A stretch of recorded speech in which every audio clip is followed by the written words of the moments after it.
سلام او مینه دوستانو دا پښتو پوسټ چینل دی تاسو ته په یو نوې ویډیو کې هرکلی وایم دوستانو تاسو سره یو تازه خبر شریکوم چې د مولانا طارق جمیل صاحب په کورنۍ هم دردونکی حالت راغلی دی او د هغه اوښی یعنې د خورکۍ خاوند یې پرون وفات شوی دی دا په داسې حال کې ده چې که یو اړخ ته د وبا له لاسه خلک ډیر زیات په تکلیف دي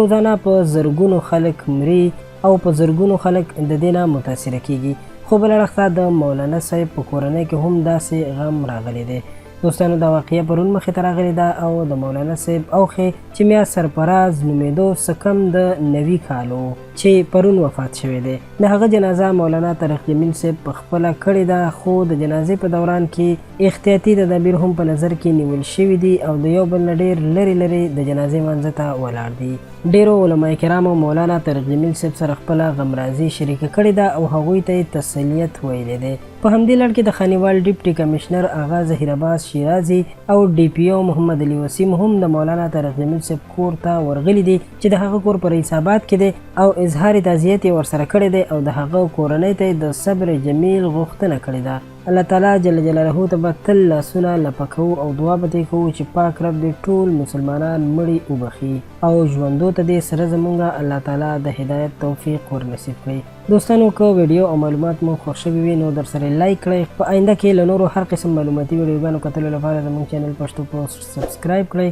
چې په آینده کې تاسو د هر قسم نوو معلوماتو او نوو ویډیوګانو نه خبر وساتل شئ